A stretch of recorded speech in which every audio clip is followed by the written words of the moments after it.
Kita ketemu kembali dalam perkuliahan marketing management yang kedua, gitu ya.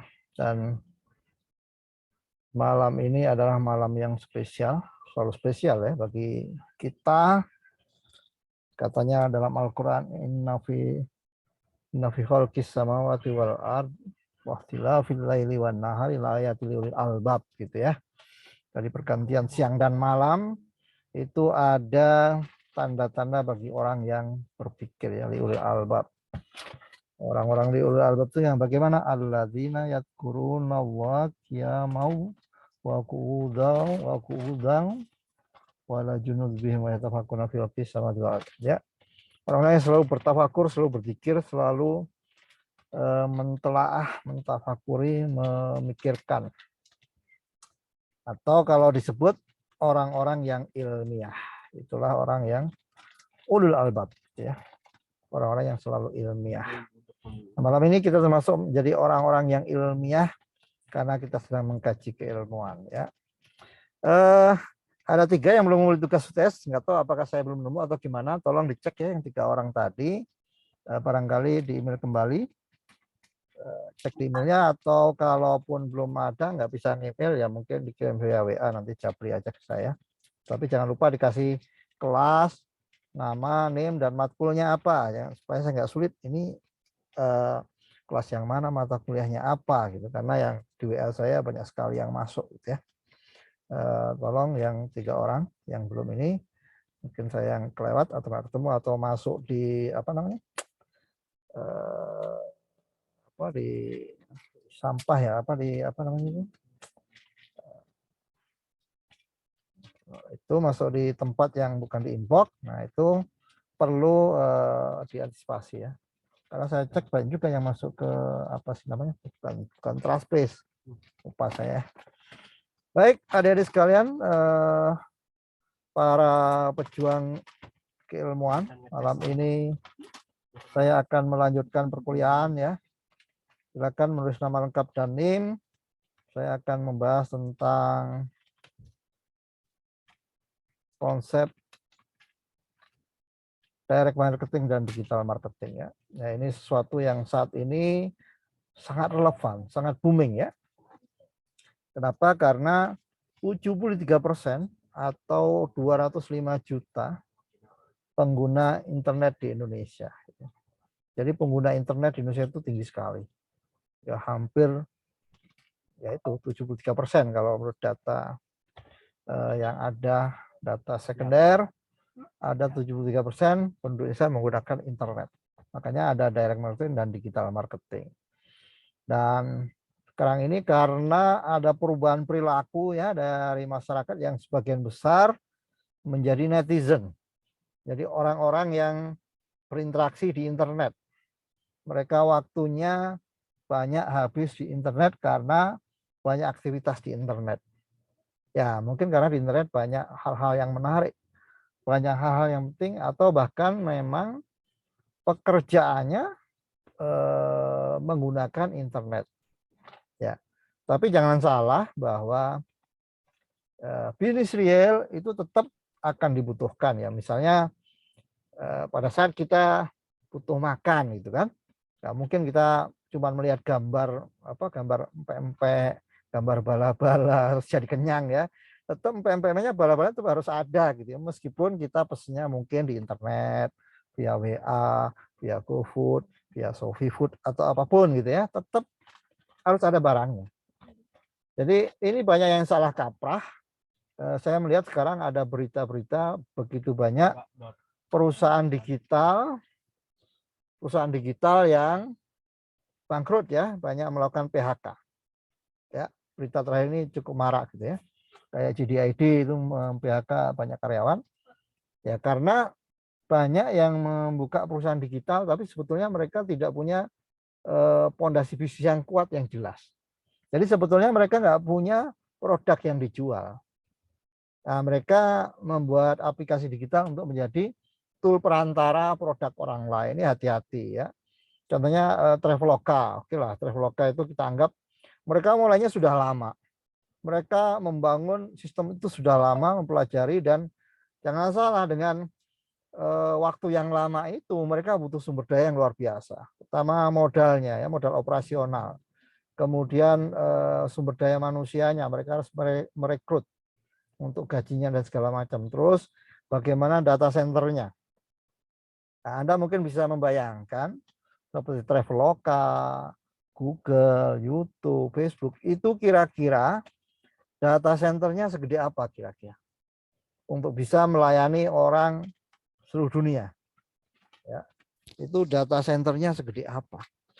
Dengan coverage yang begitu luas, membutuhkan infrastruktur yang sangat handal dan kapasitasnya sangat besar, maka tentu itu butuh biaya yang tidak sedikit. Artinya padat teknologi berarti padat modal. Padat modal ya tentu saja butuh capital ya, modal yang kuat, belum untuk operasionalnya. Nah, ini jangan sampai kita salah pada saat era digital kita akan ikut-ikutan bisnis digital, tapi sebetulnya kita nggak punya produk yang kuat yang jelas, nggak punya portofolio bisnis yang clear sebetulnya. Jadi kita ikut-ikutan. Nah, di situ seringkali kita hanya investasinya tanggung dan akhirnya perusahaan kita akan mati. Nah, saya pernah ketemu dengan CEO NTT ya, Nippon Telepon and Telegraph di Jakarta sana. Mereka punya data center di Cikarang ya. Gede sekali data centernya itu. Dan memang sekarang di era digital ini semuanya akan lewat data kan. Jadi data center itu sangat mandatory, sangat penting sekali data center itu karena semua transaksi, semua komunikasi itu lewat data center karena komunikasi data ya. Itu kebutuhan listriknya besar banget. Jadi namanya saklar untuk MCB-nya data center itu, saklarnya itu setinggi 15 meter. Jadi saklarnya gede banget. Itu berarti arusnya besar sekali ya. Nah, ini adalah fenomena di mana memang terjadi pergeseran secara digital, namun tetap sebetulnya digitalisasi itu menjadi tool alat bagi fondasi bisnis yang sesungguhnya yang real ya. Misalnya kayak Traveloka, dia jualan tiket hotel ya, hotelnya harus ada. Dia jualan tiket pesawat ya, pesawatnya ada. Jadi sebetulnya digitalisasi itu hanya tool saja untuk menjual produk barang dan jasa yang real. Jadi jangan sampai Anda tidak punya portofolio bisnis produk layanan produk dan jasa yang real, Anda membuka aplikasi digital bisnis ya itu akan membuat Anda tidak memiliki fondasi bisnis yang kuat. Baik, saya lanjut ya. Jadi digital marketing ini berkaitan dengan memarketingkan produk ya, layanan, produk dan jasa real. Nah, direct marketing artinya secara langsung ya, langsung memasarkan kepada user. Jadi di situ bisa langsung ditanggapi ya, bisa ketahuan langsung. Misalnya orang marketing di mall ya, marketing datang ada di POM, datang ke rumah-rumah, atau marketing ada di distribution channel ya, pada saat kita datang ke sebuah provider, yaitu direct marketing. Mereka akan langsung menawarkan ya, dan respon dari calon pembeli itu langsung diketahui. Nah, itulah direct marketing ya. Cuman ya direct marketing tentu saja coverage-nya tidak seluas digital marketing, meskipun efektivitasnya lebih efektif gitu ya. Nah, manfaat dari marketing adalah menghemat anggaran pemasaran. Kenapa? Karena ya langsung ya, jadi ketemu langsung. Ini kebalik ya, ini harusnya digital marketing ini ya. Menjangkau pelanggan yang lebih banyak ini adalah digital marketing. Itu menumbuhkan loyalitas pelanggan, ini direct marketing, ini jadi gabungan ya. Jenis-jenis direct marketing itu ada telemarketing, ya biasanya via telepon. Ya. Siapa yang pernah ditelepon sama bank untuk ditawari kredit? Ya, saya itu berkali-kali dari bank yang sama itu nelpon saya dan saya nggak tertarik, tetap aja ditelepon kembali. Itulah telemarketing ya, jarak jauh. Kemudian email marketing, lalu email juga tawaran berbagai macam produk. Nah, hati-hati ya. ketika ada bisnis yang online kayak binomo dan sebagainya, ya robot trading, wah itu hati-hati karena itu sebetulnya ya tadi nggak ada produk yang realnya apa. Nah itu kalau bisnis itu jangan tergiur dengan keuntungan. Nah, banyak yang tertipu dan akhirnya rugi ya, bukannya ratusan juta miliarannya. Kemudian sosial media marketing ya melalui IG, Facebook, kemudian Twitter dan sebagainya. Langsung DM ya, mereka melakukan DM. Tapi kalau yang enggak DM, yang hanya posting-posting itu digital indirect atau digital marketing. Kemudian internet marketing. Terus kemudian content marketing dan display ad ya, advertising ya. Ini digital marketing ya.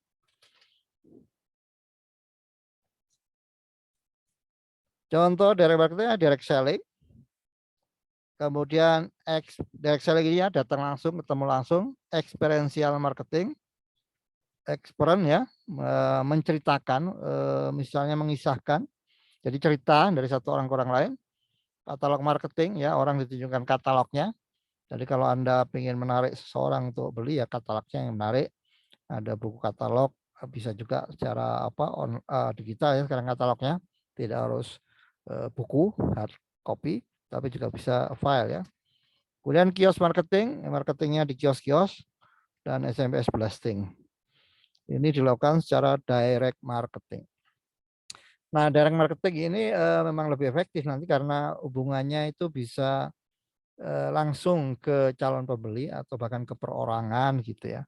Ini sesuatu yang memang menjadi kekuatan dari direct marketing. Kalau kita bisa langsung berkomunikasi, bisa langsung menyampaikan sebuah produk, itu akan bisa lebih meyakinkan, bisa membangun persepsi dan asumsi, dan kita bisa menangkap responnya. Ya, respon dari orang yang kita sedang prospek. Nah, respon itulah yang bisa kita pelajari dan bisa menjadi masukan bagi kita untuk kita bisa meningkatkan kualitas marketing kita di masa yang akan datang. Ya, kalau digital marketing atau indirect marketing itu cenderung kita tidak tahu responnya ya, kita blasting, posting, tapi tidak tahu, paling nanti ada yang hubungin kalau ada yang tertarik. Nah, ini perbedaan antara direct marketing dan digital marketing. Ya, yang satu bisa diketahui responnya, yang satu tidak tahu respon. Yang satu ada keterbatasan coverage ya karena direct, yang satunya dia luas. Bahkan bisa sampai ke luar negeri ya. Jangan salah sekarang banyak orang itu bisa mengekspor sebuah produk karena mereka memarketingkan secara digital marketing atau indirect marketing di internet ya.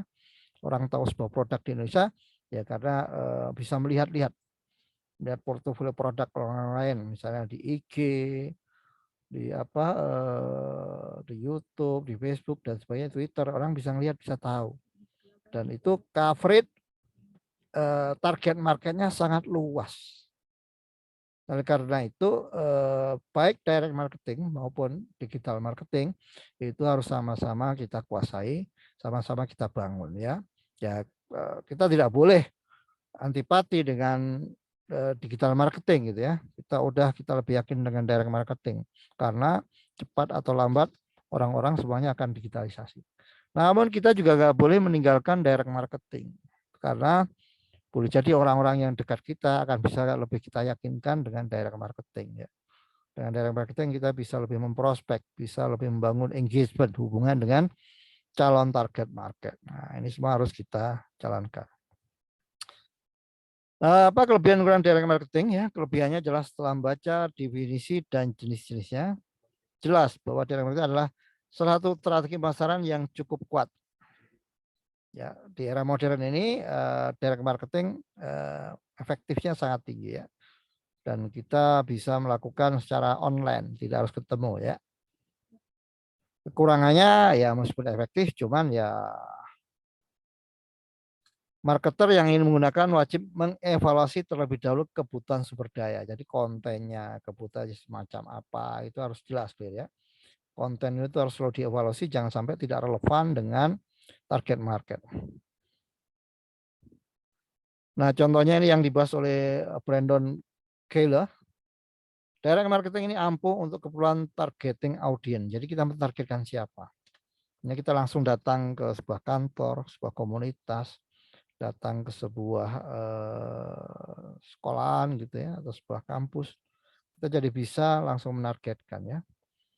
Nah, ini sangat fleksibel karena apa? Terjadi komunikasi langsung. Ya, fleksibel. Jadi segala hal, pertanyaan, penasaran, keraguan-keraguan itu bisa diyakinkan. Ya, marketing itu kan meyakinkan prospek sehingga mereka aware kan. Nah, bagaimana membangun awareness? Nah, itu kalau tidak direct atau indirect marketing itu membangun awareness-nya agak repot ya. Agak repot. Kenapa agak repot? Karena ya nggak ketemu langsung atau nggak ada komunikasi langsung. Tapi kalau direct marketing itu ada komunikasi langsung sehingga bisa memahamkan, mengedukasi customer itu apa pemahamannya, apa yang belum dipahami, manfaatnya apa, keuntungannya apa dari produk yang ditawarkan itu. Itu adalah keuntungan dari direct marketing yang mana kita bisa membangun persepsi.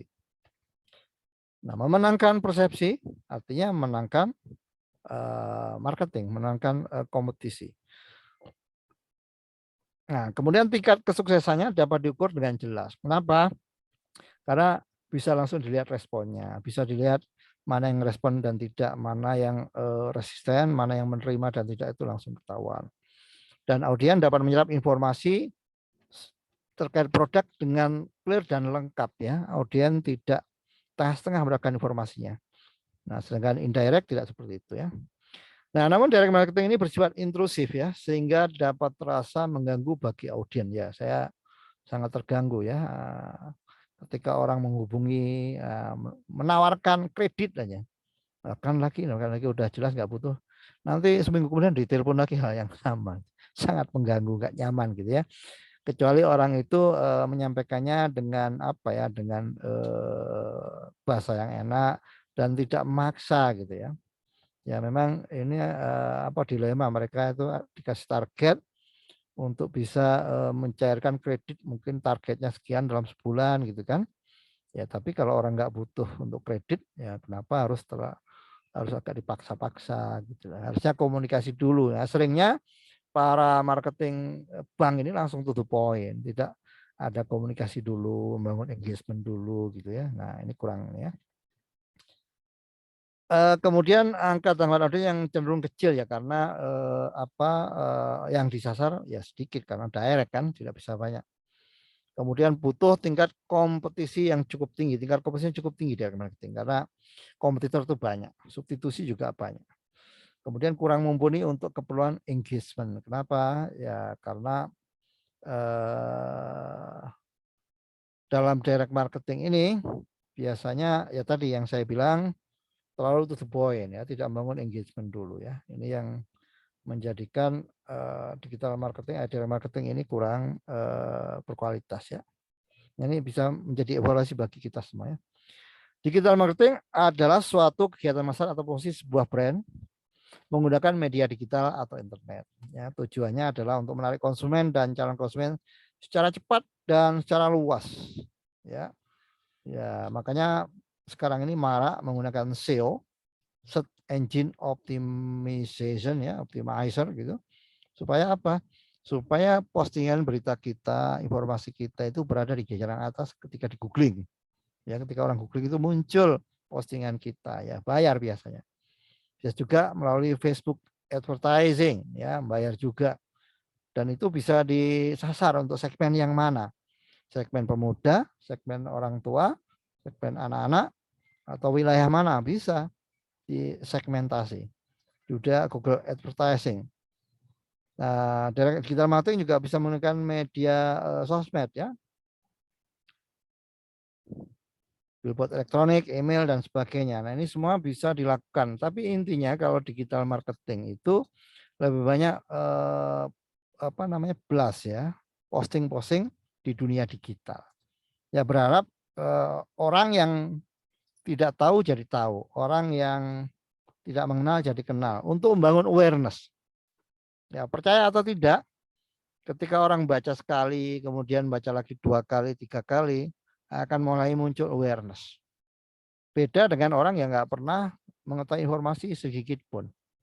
Ya, makanya konten, tata bahasa, warna dan sebagainya harus dibuat semenarik mungkin di digital marketing. Disinilah sekarang namanya kompetensi multimedia, kompetensi desain grafis sangat dibutuhkan dalam digital marketing ya. Sehingga sekarang banyak sekali lapangan kerja yang berkaitan dengan dunia digital. Dan perusahaan-perusahaan digital itu terus tumbuh. Kenapa? Ya karena semua segmen, semua lini, semua sektor membutuhkan bantuan digital, aplikasi digital atau digital infrastruktur atau digital service gitu ya. Nah, coba bayangkan sekarang kita transfer, kita melihat saldo segala macam gitu ya. Kita nggak perlu ke ATM, nggak perlu ke bank sekarang. Kita bisa pakai HP ya. Kita bisa melakukan apapun transaksi. Bahkan saya memesan tiket travel itu nggak perlu datang ke travelnya. Saya langsung pakai Traveloka. Ya, semuanya betul digital. Dan ini menarik seandainya produk-produk lokal kita ya dari UMKM yang ada itu seandainya bisa didigitalkan, kemudian dibuat proses bisnis, dibuat layanan yang menarik itu akan mengangkat produktivitas dari UMKM. Nah, cuman sampai dengan hari ini kelihatannya UMKM ini belum berhasil diangkat dengan maksimal karena mungkin belum ada platform e-commerce yang memang sangat bisa diterima oleh masyarakat. Nah, kalau kita mempelajari bagaimana Lazada atau Shopee ya, Shopee itu begitu luar biasa diterima oleh masyarakat. Ya karena mereka banyak memberikan namanya diskon atau benefit ya, insentif yang diberikan kepada pembeli. Ya, insentif itulah yang menaruh bagi para pembeli. Nah, kemudian mereka dikenal dan akhirnya banyak yang subscribe. Nah ini mungkin kekurangan aplikasi digital UMKM juga itu karena ya modalnya kecil untuk mengembangkan aplikasi dan habis itu nggak punya modal untuk promosi, boro-boro memberikan insentif ya, memberikan gratis ongkir dan sebagainya. Namun disinilah sebetulnya tantangan mengembangkan digital bisnis itu bahwa kita tidak harus bergantung kepada yang namanya bakar-bakar uang ya, yang namanya memberikan insentif itu tidak harus. Kalau memang produk kita sangat dibutuhkan dan kemudian kita bisa melakukan marketing secara digital, cepat atau lambat produk kita juga akan dikenal luas. Jadi harus yakin itu karena sejatinya bisnis itu memang harus memiliki fondasi produk yang bagus, berkualitas dan memang sangat dibutuhkan. Jangan sampai kita melakukan digitalisasi bisnis, tapi sebetulnya produknya tidak terlalu dibutuhkan oleh masyarakat. Nah ini jadi salah kaprah gitu ya. Jangan sampai salah kaprah. Jadi kita harus benar-benar memiliki produk yang memang dibutuhkan oleh masyarakat. Nah ini beberapa ahli memberikan memberikan pemahaman tentang digital marketing ya. Menurut Ridwan Sanjaya dan Joshua Tarigan, digital marketing adalah kegiatan pemasaran termasuk branding yang menggunakan berbagai media ya, media digital tentunya kalau digital marketing ya. Contohnya pakai blog, website, email, AdWords dan berbagai macam jaringan media sosial media ya, karena digital marketing ini bisa merambah kemanapun, kapanpun, kepada siapapun, tidak kenal dan waktu, ruang dan waktu. Ya, itulah kelebihannya digital marketing. Kalau direct marketing ya yang tidak terkonek dengan kita tidak mungkin bisa kita marketing ya. Kemudian menurut Klein dan Buro, pengertian digital marketing adalah suatu proses perencanaan dan pelaksanaan dari konsep, ide, harga, promosi, dan distribusi. Secara sederhana dapat diartikan sebagai pembangunan dan pemeliharaan hubungan yang saling menguntungkan antara konsumen dan produsen. Jadi membangun hubungan melalui teknologi digital ya. Proses perencanaan pelaksanaan dari konsep ide, mulai dari ide, harga dan sebagainya dituangkan dalam marketing secara digital ya. Menurut Hedrick dan Struggle, digital marketing menggunakan perkembangan dunia digital untuk melakukan periklanan yang tidak digembar-gemborkan secara langsung, tapi memiliki efek yang sangat berpengaruh. Jadi menggunakan teknologi digital untuk memasarkan suatu produk. Nah, intinya adalah bagaimana kita memanfaatkan teknologi digital ini untuk sebagai sarana pemasaran marketing. Ya, mungkin saya ingin diskusi sebentar. Saat ini apakah Anda menggunakan teknologi digital untuk memarketingkan? Ya, menarik ini kalau kita bicara marketing karena sebetulnya setiap hari kita sedang menjual diri ya. Menjual diri maksudnya bukan kita dijual berapa kilo gitu ya. Tapi kita sedang memperlihatkan portofolio diri kita. Kita menarik enggak bagi orang lain. Orang lain tuh menganggap kita itu sesuatu yang menarik dan kemudian mereka mau berkolaborasi, mau bersinergi dengan kita tidak. Ya, orang nyaman enggak dekat dengan kita. Orang merasa mendapatkan manfaat tidak dengan kehadiran, dengan apa yang kita tulis di sosmed. Nah, pernah enggak Anda menjajaki itu? Kira-kira yang kita posting di sosmed itu bermanfaat enggak ya buat orang lain ya? Jangan-jangan orang lain juga ikut-ikutan sedih, ikut-ikutan galau, ikut-ikutan nggak jelas, baper karena apa yang kita posting ya, itu jangan sampai seperti itu. Karena apa? Karena sebetulnya apa yang kita posting di dunia digital itu menjadi memunculkan persepsi, asumsi dan apresiasi namanya asosiasi ya bagi orang lain. Kalau Anda menampilkan sedang tidak semangat, sedang putus asa, jangan diposting di sosmed, orang lain jadi juga ikut sesak napas ya, ikut lemas gitu ya. Terus Anda curhat di sosmed ya, setelah curhat ya Anda puas, yang baca lemas ya, Anda puas saya lemas gitu katanya. Hati-hati ya. Jadi kalau di posting itu sesuatu yang baik, yang semangat, yang bermanfaat, ya berikan ilmu gitu. Jangan sampai sesuatu yang mempengaruhi negatif kepada orang lain. Nah, banyak juga kejadian-kejadian orang dihack informasinya dari sosmed juga. Jadi hati-hati. Nah, jangan sampai seperti itu ya. Nah, karena sebetulnya memang sekarang ini hampir semuanya tidak ada yang terlepas dari dunia digital dalam memarketingkan sesuatu. Entah itu tentang pendapat, tentang ide, tentang keyakinan ya, tentang tentang prinsip hidup. Ya, mungkin Anda tidak jual sesuatu, tapi sebetulnya Anda sedang menjual prinsip hidup, idealisme. Anda kan sering tulis tuh di sosmed kan? Ya, sebetulnya Anda sedang jual prinsip hidup. Ketika ada orang yang mengkonter Anda, ada orang yang tidak setuju, bahkan berseberangan dengan Anda akan mati-matian itu mempertahankan prinsip hidup yang Anda tulis di sosmed. Ya, sebetulnya ya kita sedang berjualan tentang sebuah ide konsep, sebuah sebuah value ya. Nah, inilah makanya pengerjaan digital itu adalah memarketingkan sesuatu di dunia digital ya. Kelebihan digital marketing kecepatan penyebaran ya, penyebarannya sangat cepat. Ya wajar karena globalisasi internet itu menghubungkan semua titik ya, semua yang terkonek internet. Makanya disebut cloud ya. Cloud itu awan karena ya koneksinya udah nggak jelas kalau di cloud itu ya. Pokoknya terkonek aja gitu ya. Sehingga penyebarannya cepat. Kemudian evaluasi kenapa? Karena ya kelihatan berapa orang yang respon dan tidak dan sebagainya. Ada yang mungkin tidak respon, berarti persentasenya kelihatan. Tentu saja jangkauannya sangat luas ya, tidak terbatas hanya di Bandung, tidak terbatas hanya di Jawa Barat, bahkan bisa sampai di luar negeri ya.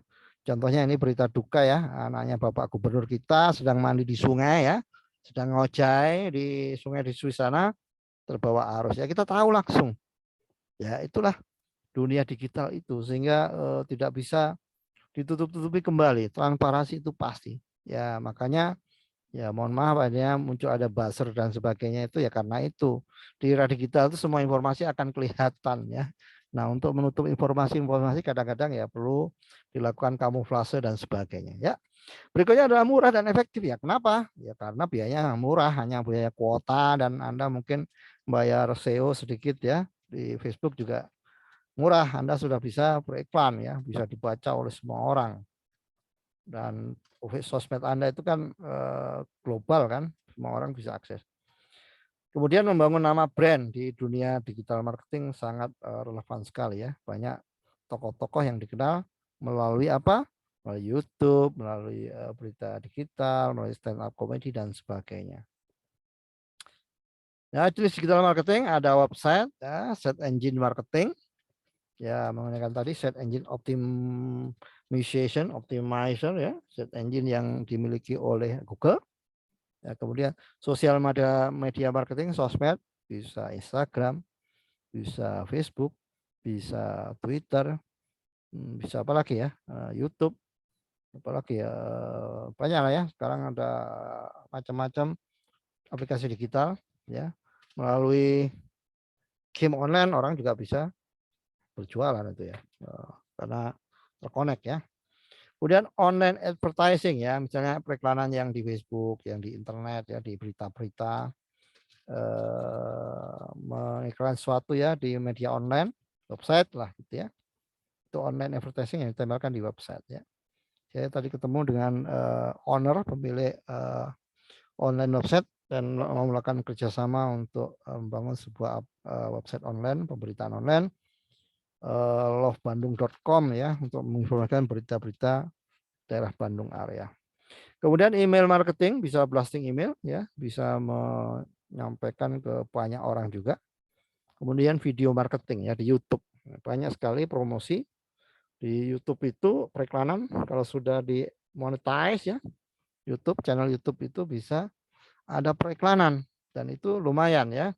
Kita jadi tahu ya, saya jadi tahu banyak produk juga di YouTube itu yang dimunculkan iklannya di YouTube ya, termasuk ya trading online ya, yang sekarang lagi marak. Jadi orang ingin mendapatkan penghasilan tanpa kemana-mana, bisa monitor investasinya, tapi hati-hati karena kalau kita tidak ahli dalam portofolio bisnis, kita bisa tertipu ya. Kita investasi tapi boleh jadi kita tidak mendapatkan keuntungan.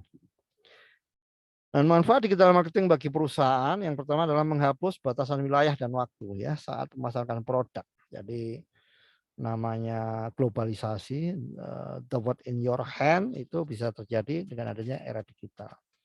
Nah, makanya perusahaan-perusahaan telekomunikasi, perusahaan-perusahaan data ini sekarang meraup untung terus ya.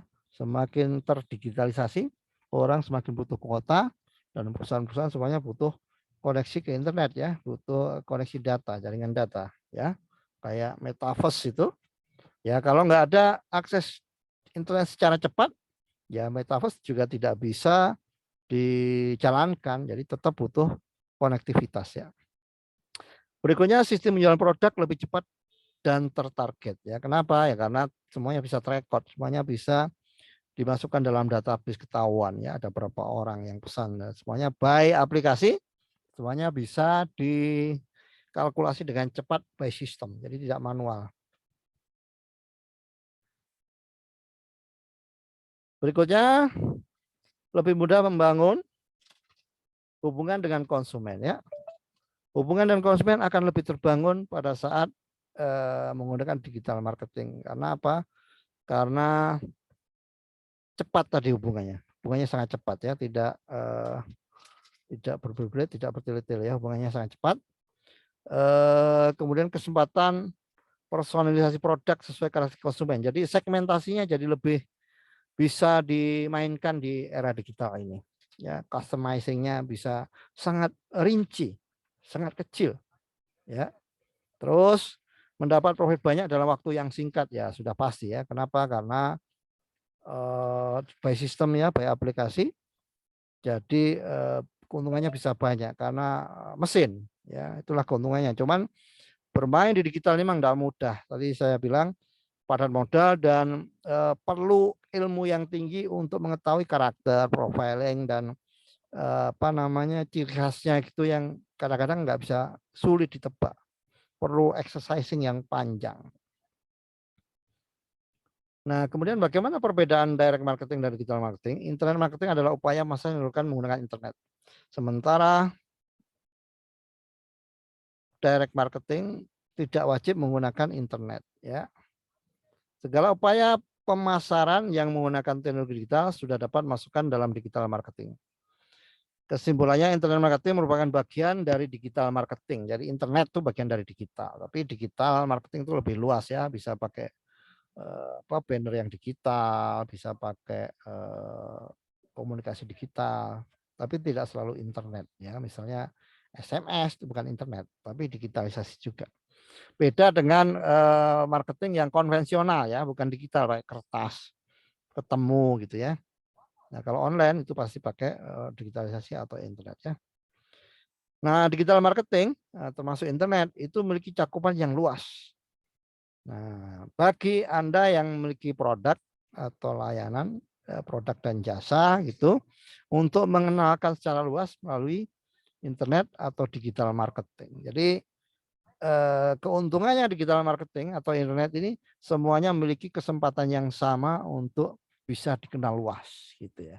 Nah, cuman memang perlu keahlian, perlu ilmu dan perlu penyiapan infrastruktur sarana dan prasarana ya. Nah, bagaimana inti dari direct marketing dan digital marketing? Jadi digital marketing yang sering terjadi dan dapat menghancurkan bisnis ya, yang namanya disrupt itu.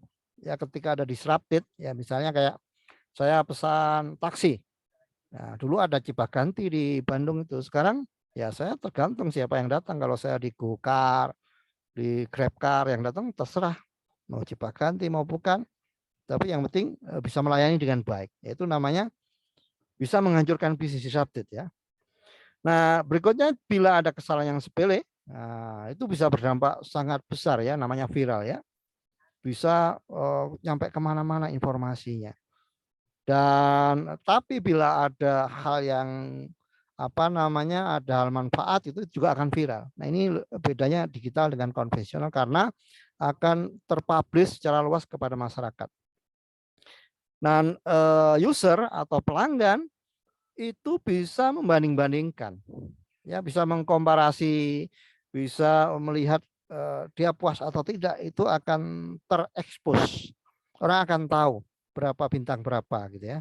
Ada bintang berapa nih dari tukang Gojek A gitu ya. Makanya kalau tukang Gojek A kurang memuaskan, dia bisa kasih bintang kecil sedikit dan akhirnya dia jarang dapat orderan. Nah, disinilah transparansi benar-benar sangat tinggi ya di digital marketing. Nah, ini juga memudahkan bagi Anda untuk mencari produk baik barang dan jasa gitu ya. Akan mudah bagi Anda untuk menemukan dan bisa mengkomparasi. Meskipun di era digital ini kita nggak bisa melihat barangnya langsung ya, nggak bisa megang-megang, nggak bisa meraba-raba, hanya membaca spesifikasi dan foto-fotonya, yaitu kekurangannya. Nah, kekurangan itulah yang harus dijaga oleh para provider agar benar-benar bisa menghasilkan produk yang berkualitas, bukan produk yang abal-abal ya. Nah, disinilah di era digital marketing itu aspek trust, aspek kepercayaan, kemudian risiko itu begitu penting untuk dipahami ya. Nah, saya melihat banyak sekali perusahaan-perusahaan digital gitu ya, yang kurang menghandle terkait kepercayaan dan resiko gitu ya. Nah, cuman memang kemarin saya melakukan penelitian di mana pada saat pandemi COVID ya, pada saat orang dilarang kemana-mana, akhirnya aspek trust dan aspek risiko itu tidak terlalu menjadi pertimbangan. Kenapa? Ya karena orang terpaksa harus membeli secara online, ya, beli makanan online, beli apa-apa. Bahkan kita kuliah saat ini juga online ya, terpaksa gitu ya. Jadi mau enak mau tidak, mau ini berisiko, mau kita rugi enggak, ya harus dibeli. Kenapa? Karena nggak boleh kemana-mana ya. Tapi akhirnya itu merubah habit, merubah perilaku kita. Jadi kita udah keenakan online ya. Jangan kalau suruh ketemu offline, waduh Pak, saya masih ada acara agenda itu kesana kemari. Ya, sekarang Anda mungkin kuliah bisa sambil di mana gitu ya, sambil ketemu teman, ketemu saudara, mungkin sedang silaturahmi, oke kuliah gitu. Tapi nanti pada saat disuruh offline lagi, jangan-jangan Anda sudah lebih berat ya. Waduh, kalau offline harus datang ke kampus, harus bepergian memerlukan waktu, transportasi dan sebagainya. Jangan-jangan kita jadi tidak siap untuk menjalankan yang offline itu gitu ya. Ini terjadi pergeseran, terjadi perubahan perilaku. Itu yang disebut namanya consumer behavior, ya, perilaku konsumen. Ya, perilaku konsumen ini yang harus kita pahami. Dan penelitian saya menunjukkan bahwa setelah pandemi COVID-19 ini memang ada perubahan perilaku. Ya, ya kayak saya sekarang, saya beli makan cenderung tidak masak saya kalau lagi siang-siang di kantor gitu ya, mending GoFood saya. Kenapa? Ya waktunya pendek buat istirahat ya, buat ke sana sudah habis jalan waktunya, belum macet, belum nyari parkirnya, belum capeknya nyupir kan, ya mending GoFood, duduk di kantor makanannya datang. Contohnya itu ya. Jadi orang lebih mencari kemudahan, efektivitas, efisiensi.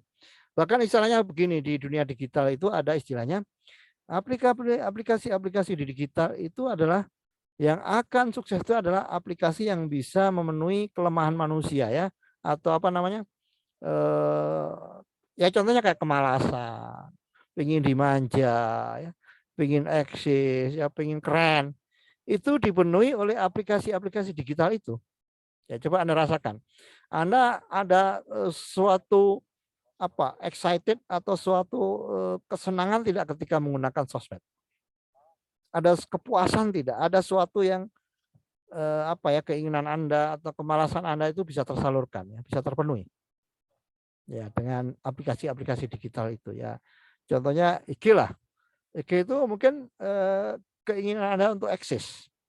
Untuk eksis, untuk nampang, untuk ya supaya keren ya, supaya dikenal orang lain dengan IG itu. Untuk eksistensi Anda, aktualisasi Anda ada di situ. Ya. Makanya sosmed itu laku di Indonesia karena orang Indonesia itu sebenarnya ingin eksis tapi tidak mau berjuang bangun portofolio gitu kan. Sebetulnya kalau mau eksis kan harus punya portofolio yang keren gitu kan. Ketika portofolio Anda hebat, keren, Anda pasti eksis. Nah ini bikin eksis tapi belum punya portofolio, bikin secara instan eksis gitu kan. Eksis lah masuk di dunia internet ya, masuk berita gitu ya, berita sendiri, Facebook kita, ya IG kita yang bisa di copy paste linknya, kemudian bisa di share gitu ya. Coba kalau Anda nunggu diliput oleh wartawan, yo sampai kapan Anda akan diliput gitu kan? Mungkin nggak pernah diliput seumur-umur. Tapi dengan adanya Facebook, dengan adanya YouTube, dengan adanya IG, Anda otomatis sudah terliput ya. Anda otomatis bisa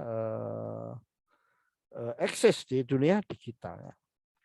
Nah, oleh karena itu harus hati-hati karena dunia digital ini dampaknya tidak hanya positif, tapi ada juga yang negatif dan bisa berdampak hukum. Nah, ini yang harus hati-hati. Pergunakanlah digital marketing ini dengan bijaksana dan dengan kapasitas kompetensi yang memadai. Jangan sampai Anda belum memiliki keahlian dan kompetensi yang cukup, Anda melakukan digital marketing yang cenderung bisa backfire, bisa merugikan perusahaan. Misalnya gini, Anda mempromosikan secara digital begitu gencar, tapi ternyata backroom Anda, bagian belakang Anda itu belum siap. Nah, itu akan menimbulkan image yang negatif. Ya, image negatif itulah yang akan menyebabkan orang akhirnya lari dari perusahaan Anda. Orang tidak mau lagi berlangganan dengan perusahaan Anda. Nah, ini bahayanya kalau digital itu. Makanya digital itu hanya tool, hanya alat untuk menjual produk yang real gitu ya. Jadi jangan salah, oh saya mau membuat apa perusahaan digital, tapi produknya nggak ada yang dijual gitu kan. Jadi ya repot akhirnya ketika ada orang yang order, ketika ada orang yang benar-benar membutuhkan apa produk Anda, ya Anda tidak siap melayani. Nah itu akan menjadi backfire dan akhirnya akan membuat perusahaan Anda nggak akan sustain, nggak akan survive kan. Makanya bisnis itu harus benar-benar bisnis ya, jangan coba saya mau bisnis digital tapi produknya apa ya? Nah kalau belum punya produk, belum punya bisnis, jangan didigitalkan dulu. Itu Mas sama dengan Anda punya toko, warung, punya mall tapi nggak ada isinya. Ya, orang datang, mana isinya? Mau beli apa kita? Nyaman sih tempatnya, nyaman, enak, ada AC-nya gitu. Tapi kok nggak ada barang yang dijual di situ ya.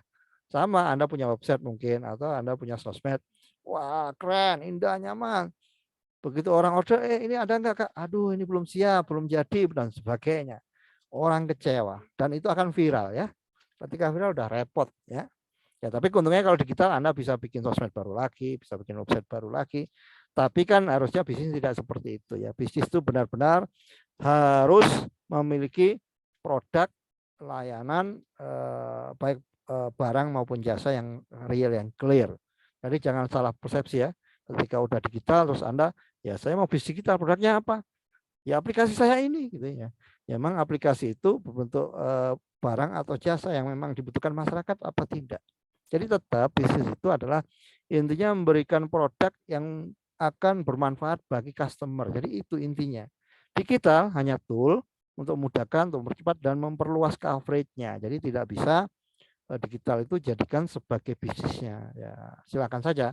Tapi Anda akan berhadapan dengan para pemain besar ya, seperti Google, seperti Facebook, seperti IG dan sebagainya. Wah, itu modalnya gede banget lah. Triliunan lah ya. Nah, kalau kita tidak kuat berkompetisi dengan mereka, lebih baik kita jualan produk yang real ada tapi didigitalkan. Ya, misalnya jual bala-bala isi durian misalnya ya. Nah, itu jadi duriannya yang gede ya, bala-balanya lapisannya aja. Nah, itu akan viral. Wah, bala-balanya enak apa iya durian isinya gede. Yang laku sebenarnya duriannya. Tapi kan bala-bala durian itu kan jadi terkenal kan. Nah, ada barangnya bala-bala durian dan enak. Nah, baru digitalkan akan viral ya, dan itu akan terus seperti efek bola salju. Jadi begitu ya, jangan salah bahwa di era digital ini jangan sampai produknya tidak berkualitas, produknya apalagi tidak ada. Wah, itu backfire. Lebih baik jangan dipublish dulu ya. Tetap bangun bisnisnya real, setelah mulai terbentuk marketnya, Anda butuh membesarkan market baru pakai digitalisasi. Ya, makanya yang bagus itu adalah upgrading produktivitas UMKM. Jadi bukan kita membuat perusahaan digital tapi produknya belum jelas. Yang bagus adalah produk sudah ada, sudah terjadi perdagangan ya, ada bisnisnya gitu. Kemudian kita digitalkan. Nah, itu yang keren. Jadi mendigitalkan bukan membuat apa namanya penjualan dengan suatu produk yang tidak clear, tidak jelas. Ya itu mungkin ya kuliah malam ini. Silakan jika ada pertanyaan, ada komentar. Saya mau merekap Anda yang sudah menulis nama dan NIM di chat ya. Silakan bila ada komentar.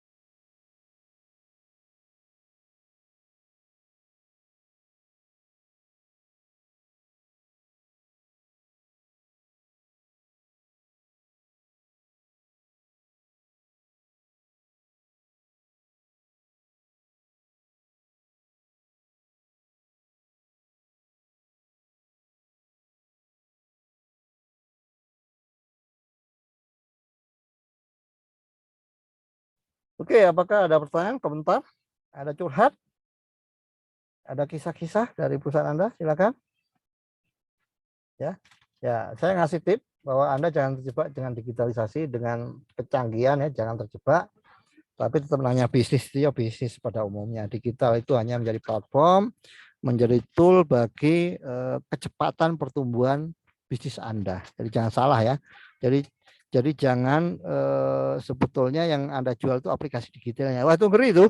Sulit berjualan aplikasi digital itu. Wah, marketingnya sulit. Sulit ya. Itu rata-rata di backup oleh penyandang dana yang besar sampai tenar itu karena ada bakar-bakar uang. Sebetulnya itu ya. Kayak Gojek kalau di awal tidak ada gimmick-gimmick, tidak ada apa diskon-diskon atau supporting dana, mungkin Gojek juga nggak akan besar. Itu karena ada murah gitu ya. Awalnya kan tukang ojek itu keuntungannya gede gitu ya. Mungkin Gojek ngambil untung ya. Orang jadi murah gampang langsung viral gitu kan. Akhirnya banyak orang yang menggunakan. Tapi sekarang kan naik Gojek, beli GoFood itu ada fee-nya kalau misalnya 3.000 kan.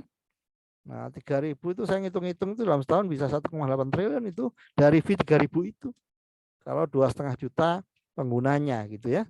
Itu 1,8 triliun ya, tapi setelah gede. Tapi untuk gede itu butuh modal yang gede untuk dibakar-bakar dulu sebagai bonus insentif bagi para penggunanya. Oke, silakan bila ada komentar, ada pertanyaan. Ya, bila tidak ada, kita ketemu minggu depan. Dan tadi yang 3 orang tolong dicek ya tugasnya. Bila kesulitan, silakan komunikasi bisa dijabri dan sebagainya. Oke, mungkin sudah cukup. Nasrul minallah, wallahu qorib ya. Assalamualaikum warahmatullahi wabarakatuh. Waalaikumsalam warahmatullahi wabarakatuh.